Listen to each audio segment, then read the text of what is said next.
Jaya Madhava Kunja Bihari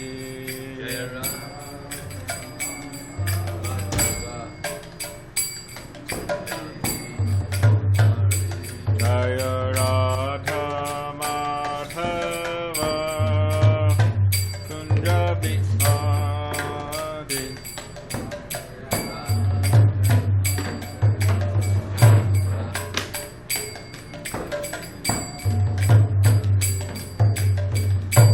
Jana Vallabha Girivardhari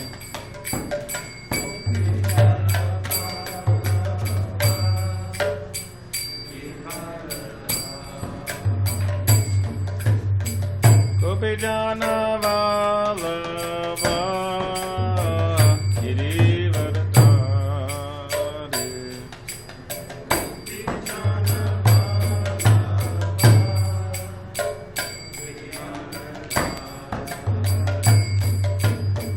Yashodanandana Bhajana Ranjana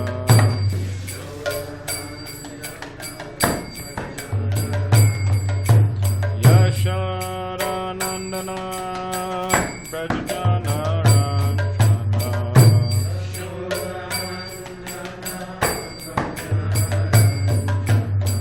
Yamuna Tira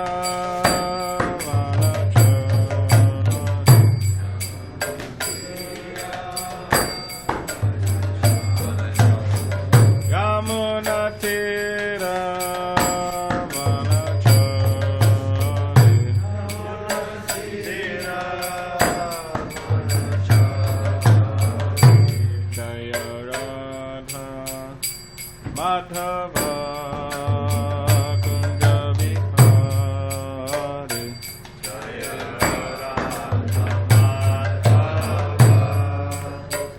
Kunja Bihari Jaya Radha Madhava Kunja Bihari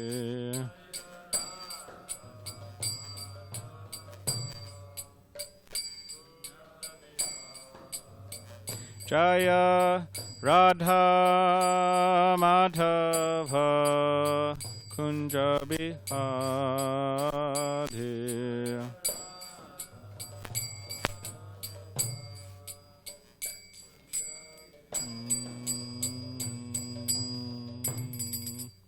Jaya Vishnupad Paramahamsa Parivajikacharya Ashtotra Shatashi Shrimad Divine Grace A.C. Bhaktivedanta Swami Prabhupada Ki Jai Jayam Vishnupad Paramahamsa Parivajikacharya Ashtotra Shatashi Shrimad Divine Grace Shri the Bhakti Siddhanta Saraswati Thakur Prabhupada Ki Jai Ananta Koti Vaishnav Vrinda Ki Jai Namacharya Shri the Haridas Thakur Ki Jai Prem Sikaho Shri Krishna Chaitanya Prabhu Nityananda Shri Advaita Gadadhar Shivas Adi Gaura Bhakta Vrinda Ki Jai Shri Shri Radha Krishna Gopi Gopinath Shamakund Radha Kund Giri Govardhan Ki Jai Vrindavan Dham Ki Jai Navadvip Dham Ki Jai Ganga Yamuna Mai Ki Jai Tulsi Maharani Ki Jai Bhakti Devi Ki Jai Samaveta Bhakta Vrinda Ki Jai All glories to the assembled devotees. All glories to the assembled devotees. All glories to the assembled devotees. All glories to Sri Guru and Sri Gauranga. All glories to Sri Prabhupada. Is this loud enough, Tapas? You can't hear me. I guess it's not loud enough, right? Is this loud enough?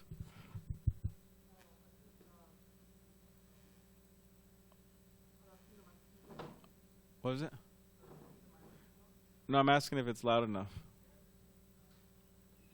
Okay. Anyways. All right. Om Namo Bhagavate Vasudevaya. Om Namo Bhagavate Vasudevaya. Om Namo Bhagavate Vasudevaya. So this morning we are reading from the Srimad Bhagavatam, Canto 4, entitled Creation of the Fourth Order, Chapter 31. Narada instructs the Prachetas, and we're on text 9. Narada Uvacha Taj Janma Tani Karmani Tad Ayus Tan Mano Vachaha Nirnam Yena Hi Vishvatma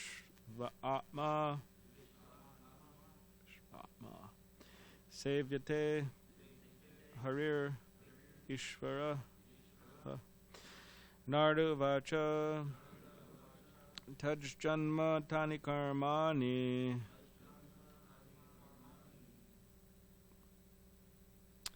Is there any way? I don't think you could see it all the way over there, right? Can we move it a little bit for? You could see it now? Okay. I think a little, yeah. Okay. Tad ayus tanmano vachaha nirnam yena hi vishvatma sevyate harir ishvaraha. Nardu uvacha taj janmatani karmani tad ayus tanmano vachaha nirnam yena hi vishvatma sevyate harir ishvaraha. Narda uvacha taj janmatani karmani tad ayus tanmano vachaha nirnam yena hi vishvatma sevyate harir ishvaraha.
Would you like to chant?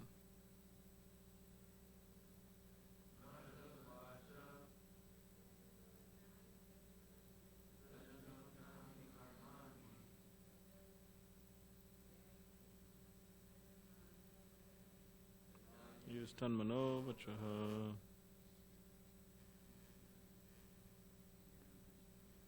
It's far away. Nirnam.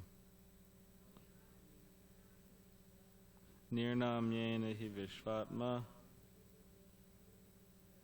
sevyate harir ishvaraha. Okay. Narada Vacha.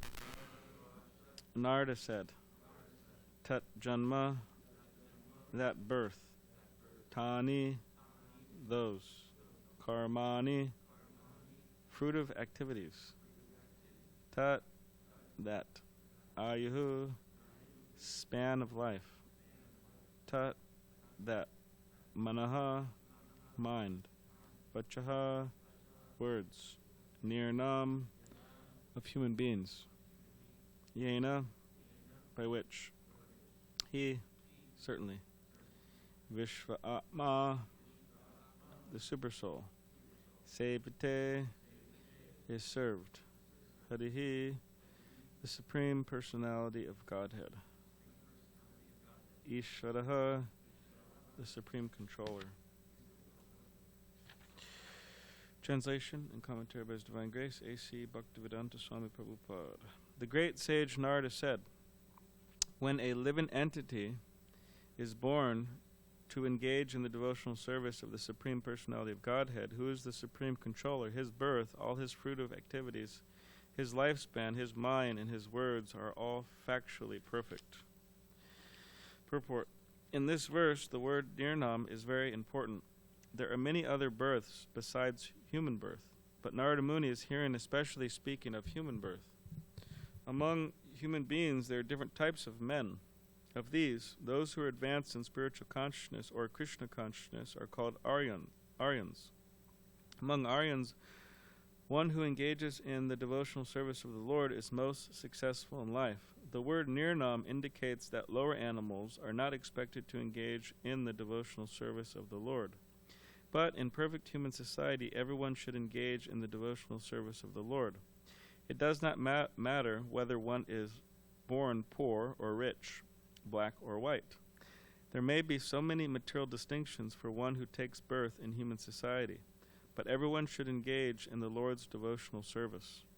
At the present moment, civilized nations have given up God consciousness for economic development. They're actually no longer interested in advancing in God consciousness. Formerly, their forefathers were engaged in executing religious principles, whether one is Hindu, Muslim, Buddhist, Jewish, or whatever. Everyone has some religious institution. Real religion, however, means becoming God conscious. It is particularly mentioned herein that birth is successful if an interest in Krishna consciousness is taken. Activity is successful if it results in serving the Lord. Philosophical speculation or mental speculation is successful when engaged in understanding the Supreme Personality of Godhead. The senses are worth possessing when engaged in the service of the Lord. Actually, devotional service means engaging the senses in the service of the Lord. At the present moment, our senses are not purified. Therefore, our senses are engaged in the service of society, friendship, love, politics, sociology, and so on. However, when the senses are engaged in the service of the Lord, one attains bhakti, or devotional service. In the next verse, these matters will be more clearly explained. When one great devotee of Lord Chaitanya Mahaprabhu saw the Lord, he said that all his desires were fulfilled. He said, "Today everything is auspicious. Today my birthplace and neighborhood are completely glorified. Today my senses, from my eyes down to my toes, are fortunate. Today my life is successful because I have been able to see the lotus feet that are worshipped by the goddess of fortune."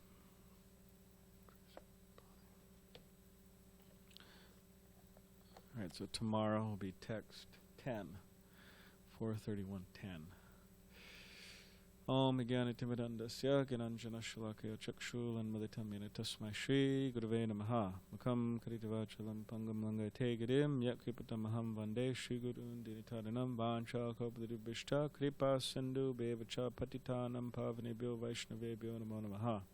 Jai Shri Krishna Chaitanya Prabhu Nityananda Shri Advaita Gadadhar Shivas Adi Gaura Bhaktivinda Hare Krishna Krishna Krishna Hare Hare Hare Rama, Rama Rama, Hare Hare. So I'll read the translation again. Text 9. The great sage Narada said, when a living entity is born to engage in the devotional service of the Supreme Personality of Godhead, who is the Supreme Controller, his birth, all his fruitive activities, his lifespan, his mind, and his words are all factually perfect.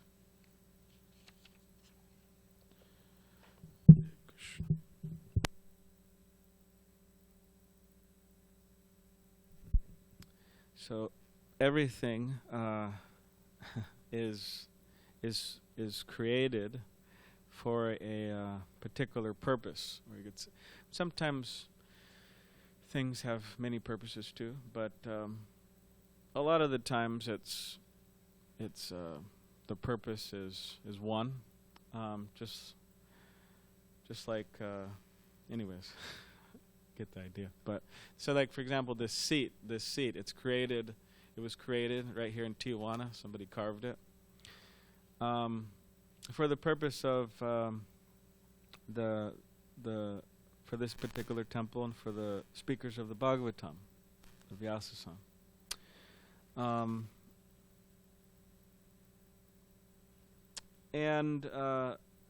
So the things that are created, they have a particular purpose and they have like intrinsic value. Just like, for example, japa beads. Now, someone may get japa beads and hang them on their wall for decoration, or put them around their neck, right, to, I don't know, look cool or something. When they're walking the streets of Ocean Beach, they look very cool. Look at my japa mala, look at my, right? But the real purpose of this mala is to chant on them, to chant Hare Krishna, or Same with a car. So someone may get a car. It means a well-working car, a perfectly fine car, and they may drive it out to some mountain and take the engine out and throw the engine off the mountain for fun, entertainment. But anyways, that's what mountain people do. They go up to the top of high mountains and they get big boulders. There's no one down there, so it's safe. But they get big boulders and they just throw it off, watch it go down. It's the form of entertainment. So some may do that with a motor, with an engine, and then they take the car and they live in the car, right? But the purpose, or say the reason which that car was made, and it was made for a person to get from point A to point B. Or someone may take a car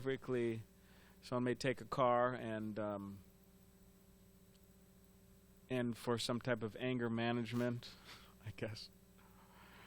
Like they may take the car and a bunch of teenagers get together and they hit the car with a bunch of baseball bats or something. I remember I was at a church gathering years ago when I was a teenager, and part of what they did is after the sermon or whatever, maybe it was before the sermon, but in the back of their church parking lot there was a car there. It's really strange, actually, I thought, thinking back on it, but there's a car there, and you had a bunch of teenagers around, and everybody would get a chance, to get the baseball bat and hit the car, Anyways. So, religious ritual. I guess, I don't know, they're trying to attract certain people or something, but anyways. But the purpose of a car is bring it from a person from point A to point B.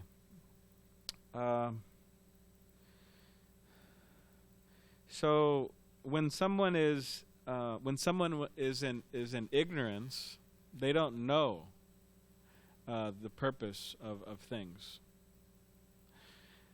and they don't know the value of things. Even they don't know the purpose of life. They don't know the value of life. They're just in ignorance. So, but there is a purpose of life. And there is a purpose behind. There's an intrinsic value to life, and there's a reason why things are created, and there's ways to use things and ways to not use things. Just like one time Srila Prabhupada was walking with one of his disciples, and Prabhupada was pointing to different plants, and Prabhupada asked, "Oh, what is this?" And then the disciple said, "Oh, Prabhupada, this is a weed. It's useless." And Prabhupada said, "No." He said, "You're useless."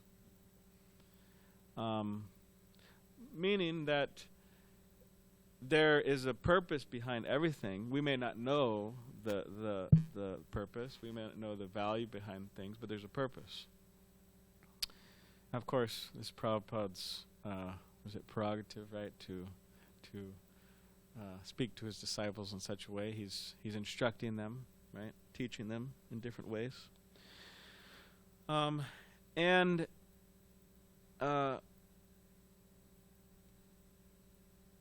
so, according to the Bhagavatam, the Srimad Bhagavatam, which, as we were discussing the other day, should be our guiding light in life, says Nate vidu swartam gatim hi Vishnum. So the materialists, they don't know. They think that their goal is, all their goals are external. They're all external, right? Goals. But they don't know that the real goal is Krishna or Vishnu, to please Krishna, to reestablish our relationship with Krishna, the Supreme Personality of Godhead.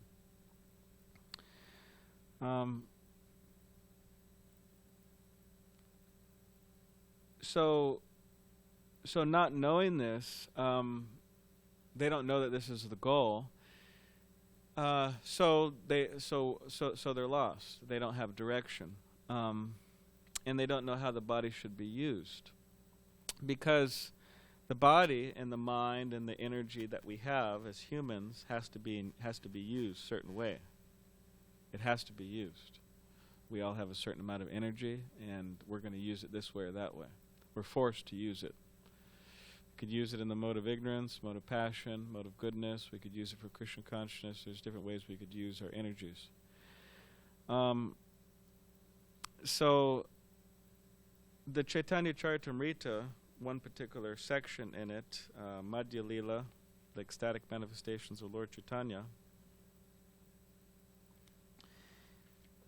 describes, there's a section here, Madhya Lila, chapter 2, starting with text, this said 27. I'll just read those a few texts, and then also a part of a purport. So this is text 27, Madhya 2:27. In this way, Lord Sri Chaitanya Mahaprabhu lamented in a great ocean of sadness, and thus he opened the doors of his unhappiness. Forced by the waves of ecstasy, his mind wandered over transcendental mellows, and he recited another verse as follows. My dear friends, unless I serve the transcendental form, qualities, and pastimes of Sri Krishna, all my days and all my senses will become entirely useless. Now I am uselessly bearing the burden of my senses, which are like stone blocks and dried wood. I do not know how long I will be able to continue without shame. Of what use are the eyes of one who does not see the face of Krishna, which resembles the moon and is the birthplace of all beauty and the reservoir of the nectarian songs of his flute? Oh, let a thunderbolt strike his head. Why does he keep such eyes? My dear friends, please hear me. I have lost all providential strength. Without Krishna, my body, consciousness, and mind, as well as all my senses, are useless. Topics about Krishna are like waves of nectar. If such nectar does not enter one's ear, the ear is no better than the whole of a damaged conch shell.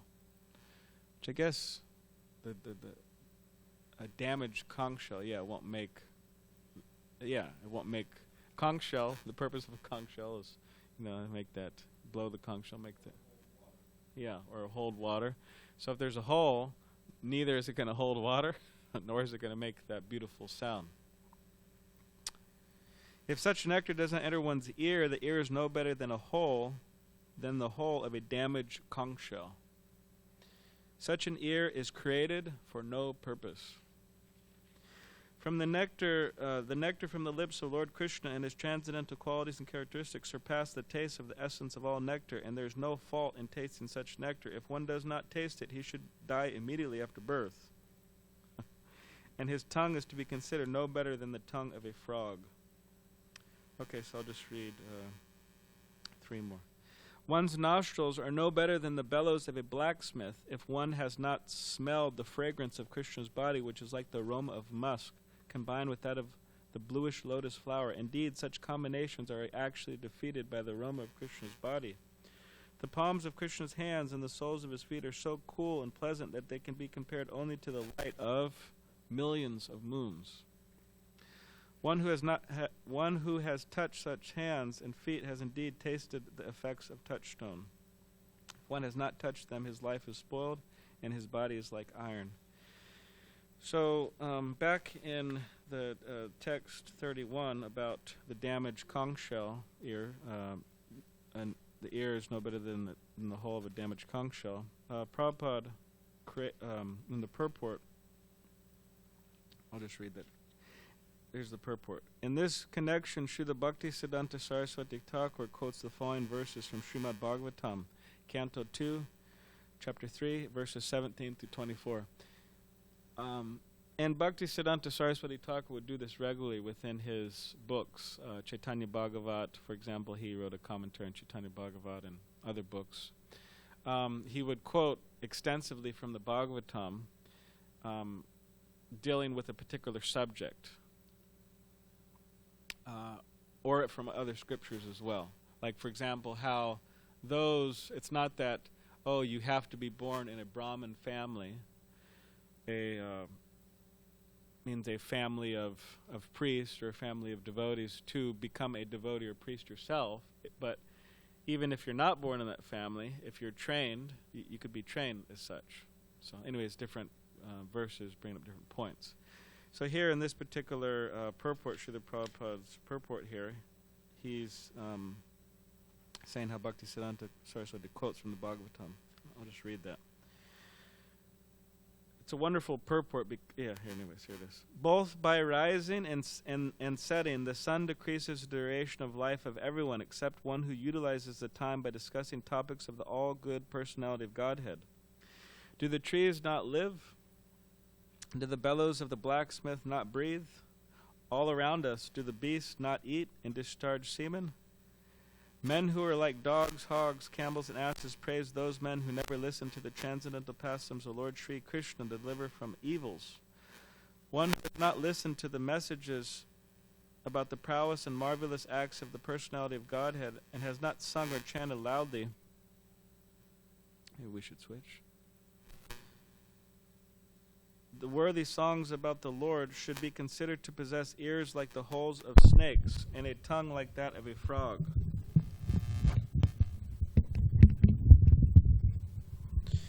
The upper portion of the body, though crowned with a silk turban, is only a heavy burden if not bowed down before the personality of Godhead, who can award mukti. And the hands, though decorated with glittering bangles, are like those of a dead man if not engaged in the service of the personality of Godhead, Hari. The eyes, which do not look at the symbolic representations of the personality of Godhead, Vishnu, his forms, names, qualities, etc., are like those printed on the plumes of a peacock. And the legs, which do not move to the holy places where the Lord is remembered, are considered to be like tree trunks.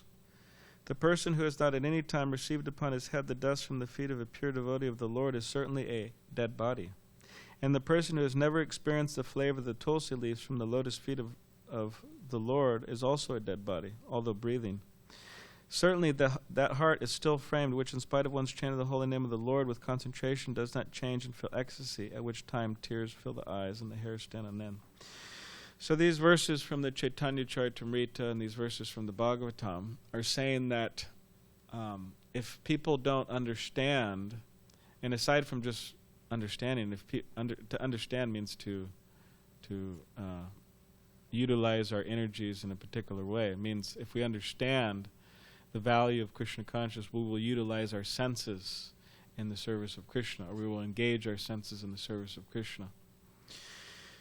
So these verses of the Chaitanya Charitamrita and the Srimad Bhagavatam, they're saying that for people who don't understand this, then what's the use of all of these senses? What's the use of one's life? The eyes, very beautiful eyes, right? Very beautiful blue eyes or beautiful green eyes, whatever. People are sometimes vain about the color of their eyes. Or what's the use? The eyes are just like the eyes on the plume of a peacock. If you look at it, you see it looks like eyes. But what's the use?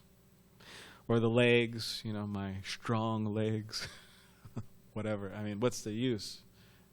They're just like tree trunks. We don't go and visit the temple. Our ears, right?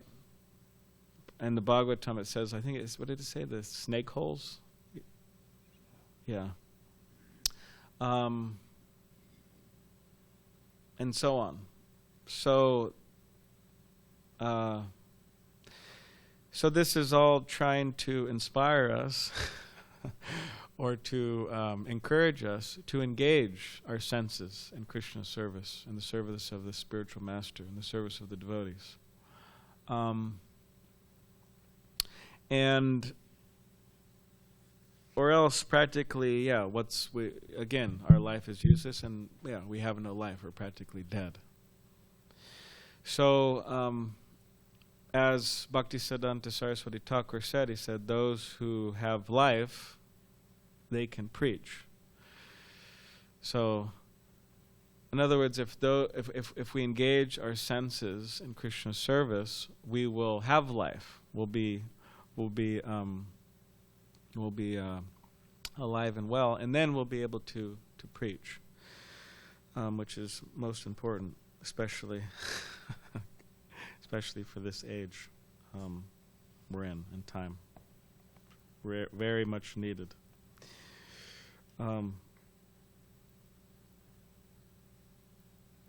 So the perfection of our life is that we first of all understand that the value of Krishna consciousness. We understand the purpose of Krishna consciousness. We understand the purpose of our material bodies, of our human bodies. And then upon understanding the value of Krishna consciousness, the purpose of Krishna consciousness, the value of our bodies, the purpose of our material bodies, and also the purpose of the Hare Krishna movement, I mean, Prabhupada it's all very clear, Prabhupada would state clearly in his books, in his purports. Some places Prabhupada would say the purpose of the Krishna consciousness movement is for the members of the Krishna consciousness movement to go door to door and knock and please accept the message of Krishna, distribute books, right? Also, Prabhupada would say that this movement is created to facilitate the 6 loving exchanges between devotees, right? Give gifts, accept gifts, reveal one's mind and confidence, inquire confidentially, give prasadam, accept prasadam, so that's also a purpose. So upon understanding the importance or the value or the purpose of our bodies, human bodies, of Krishna consciousness, of the Krishna consciousness movement, then the next step is to try our best to sacrifice our everything we have at our disposal in Sankirtan Yajna for the Krishna conscious movement, for our spiritual master, for the devotees, for Krishna. And that may look different for different people. I mean, one person's best is one thing and another person's best is another thing. So we don't need to get too much into the realm of comparing and contrasting. Sometimes that brings discouragement. But we do our best. But our best, we should try to not settle for a low standard. We should try for the highest standard. And not be lazy. I mean, laziness is actually evil. And it's destructive, it's evil, it ruins things. Just like I was talking with someone the other night at the Krishna Lounge. She was originally from Russia, but anyways, I go around and I talk with people and try to. So she was there and with a friend, and I was talking to both of them, and she was saying how she had all these different ideas, kind of quasi-spiritual ideas and this and that, and so many things going on. And she said she knew some devotees in Russia. Her friends were devotees in Russia. She said she couldn't understand them. She thought they were just kind of weird. You know, they went on a hike, like a 3-hour hike, and she was said, oh, the whole time they were just Hare Krishna, Krishna Krishna, Hare. I would ask them a question, and they were Hare Krishna, just chanting. And then she said that one of them had a little, baby Gopal deity, right? And then they were skiing apparently. So this devotee, he was out skiing for like 2 hours, and then this devotee told this girl, this lady I was talking to, oh, here, take this, deity, hold on to him. So she said she was holding on to him for like 2 hours, just holding, Gopal. But she didn't understand. And the devotee came back and got really mad. You know why he got mad? Because someone put the little Gopal in a backpack, and he said, oh, you put Krishna in a backpack? You can't do that. And he was making a big deal out of it. And she didn't understand, like the devotee was offering the food to this is Krishna, this is Krishna. So I was trying to explain to her the principle of deity worship, and I think seemed like she was getting it to some degree, based on indexes of faces, index of the mind and the eye. Seemed like she was registering something. And I was encouraging her to chant Hare Krishna. So I had some japa beads. I gave her some japa beads, and she said, "Oh yeah, I don't." Based on her experiences, she said, "I don't want to really get into this too much, and I don't really want to, surrender everything to Krishna or to get into this." And she was kind of implying that I don't also want to chant Hare Krishna. Then I asked her, I said, "What, do you have some prejudice against chanting Hare Krishna?" And but she said, "No, it's, So anyway, she got the beads, and she said she was going to chant. But I said, just try it out, for 30 days, see how you like it, see if there's some transformation. And she said, yeah, the problem with me is that I'm lazy, which I thought was, cool in the sense that she was honest, and she was laughing about it. Yeah, I'm lazy. She said, yeah, I say I'm going to meditate every day, and I just don't do it. She says, I get a membership to the gym, and I just don't go, So, but anyway, she took the beads and she said she was going to do it. So let's see. I don't. But laziness is this not being motivated. It's evil in the sense that it just destroys things. It destroys people's health. It destroys people's bodies. It destroys buildings. It's just not good at all. So if within us a fire can be lit of, okay, let me do something practical, let me do something pragmatic, let me engage myself as much as I can in Krishna's service, let me try to do something of value for the Krishna conscious movement. And aside from that idea just being there, but if we actually do it, then that's perfection, actually, a type of perfection. And therefore the Bhagavatam says about this laziness, it says that people in the age of Kali are lazy. It says materially and spiritually, actually. But a lot of the times people aren't lazy materially. Like I knew some brahmacharis. Anyways, Tirtha Maharaj was bringing it up to me, and they're very good devotees, and it's for the principle of making a point. So, but I was with Tirtha Maharaj, and we were talking. This was years ago. He was a brahmachari. We're in India. We're talking, and some brahmacharis, of course, many brahmacharis have come and joined and left in this ashram, but so you don't know who it is. But he was saying how these two particular brahmacharis, maybe it was just one, but he was saying, yeah, when he was in the ashram, he was just here, and he didn't exactly know what to do with himself. It's kind of, well, what do I do here? And he didn't have many ideas, right, to execute in Krishna's service, right? His imagination wasn't on fire. His plan-making mind wasn't activated in the brahmacharya ashram, right? But then when he moved out of the ashram, immediately there's a fire lit. Okay, how am I going to make money? What am I going to do? Who am I going to marry? What am I, where am I going to live? Hey, there's a lot of energy being pumped out.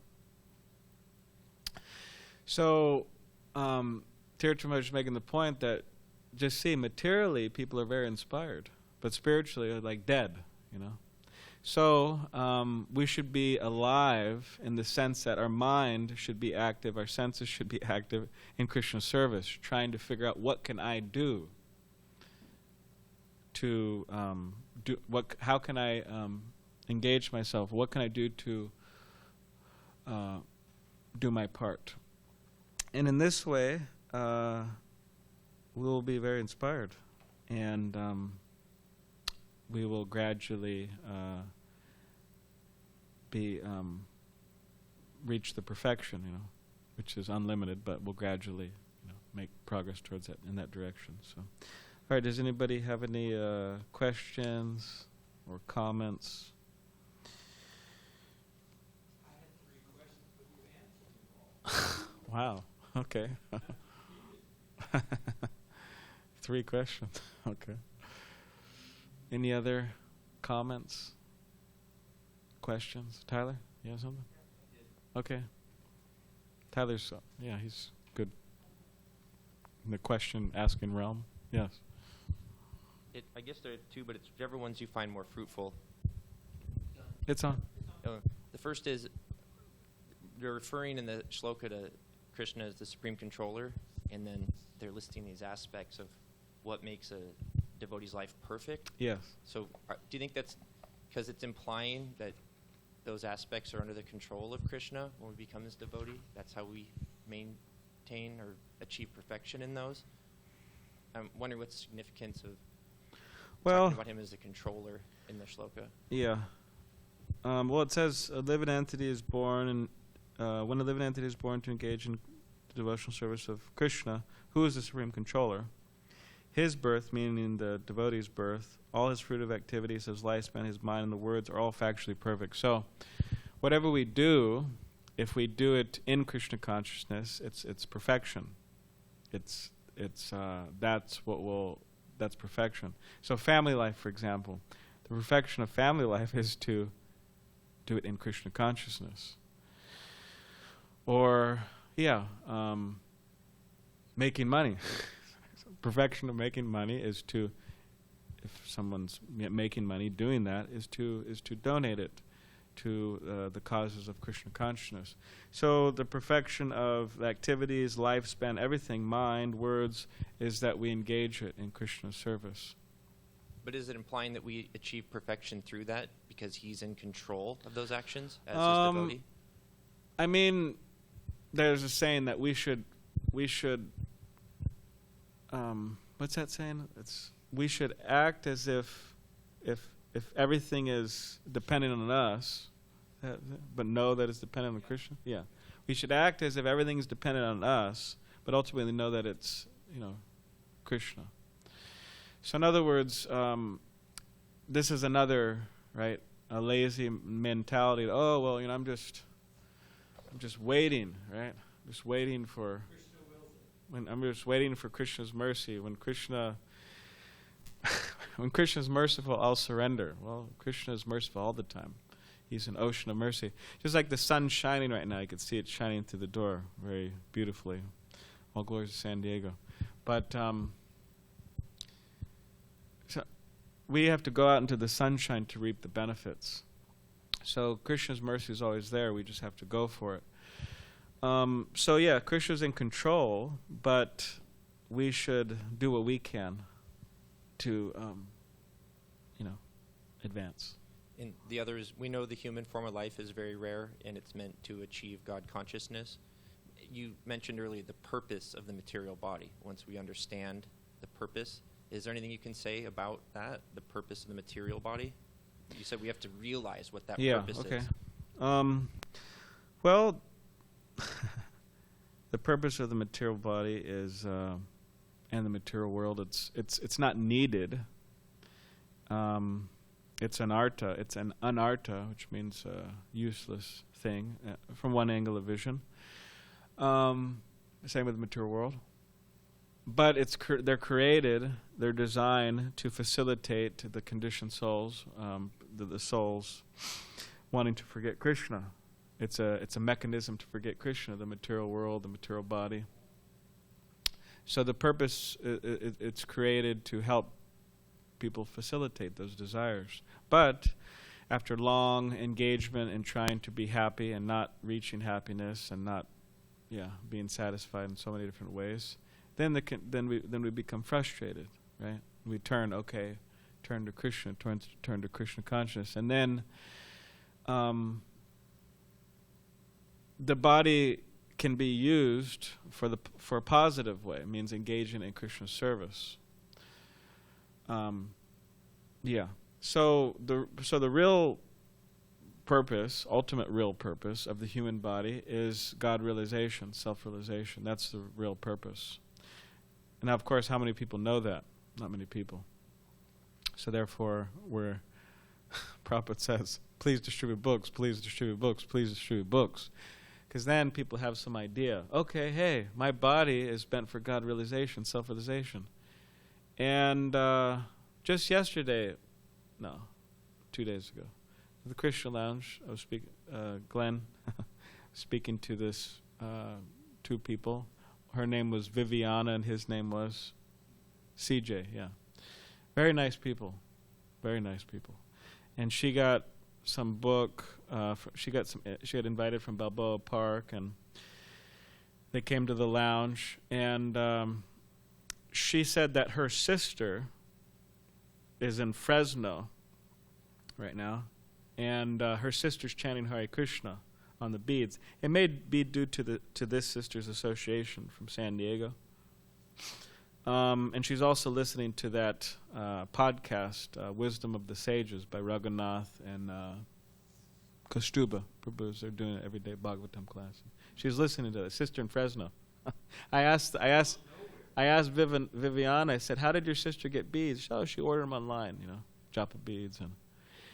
And it turns out when we were talking that this, anyways, it's a small point, but this Viviana who's here, she has a twin sister who's the one chanting Hare Krishna, and her name's Liliana. So I said, oh, that's funny, because we have we have Dennis and Glennis. They're also both chanting Hare Krishna. So anyways, they're laughing about it. So people will get the idea if we tell them. So if we don't tell them, yes.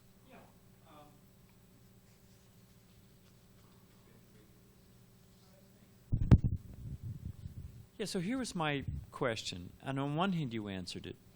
You were talking about the evil of laziness. Yes. Which was a very good point. And you talked about the symptoms of someone who's not lazy in Krishna consciousness. Mm-hmm. Well, what are some of the ways to go from being lazy to not being lazy? What's kind of, how do you do it? Okay. I know why it's bad. I know why it should be good. How do I make that transference? Okay. All right.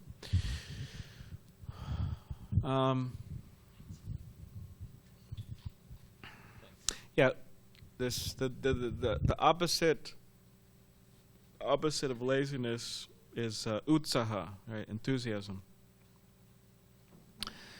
Utsaha.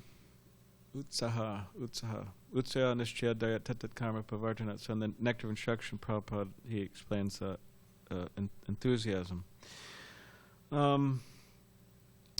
And he says that enthusiasm, it means activity.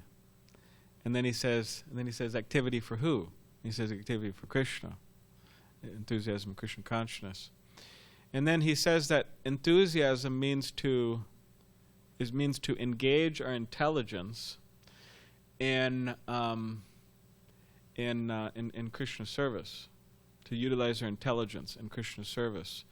So in other words, we don't want to, engage in some type of whimsical enthusiasm. Oh, I'm very enthusiastic, like we were discussing the other day. Let's say that somebody joins the ashram, and before they're very attached to raves.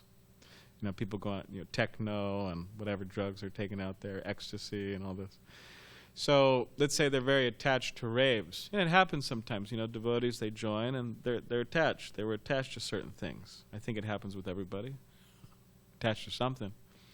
So an unintelligent thing to do would be to, all right, a good desire is that, okay, I'm going to distribute books, right? But an unintelligent execution of that is, yes, I'll go to the rave. And knowing that the person has attachment, I'll go to the rave and I'm going to distribute books. And you may not come back. A Jamil didn't come back for quite a while. He was just going to pick up wood for his guru. So enthusiasm means to engage our intelligence in Krishna service, and that also means that we don't just rely on our own intelligence, we rely on the intelligence of the spiritual master. So, therefore, Srila Prabhupada, he was pushing his disciples so much, to do this, do that, and to shoot books and build temples. Prabhupada would sometimes, spin the globe, and okay, you go here, Brahmananda, you go to here, you go there. So,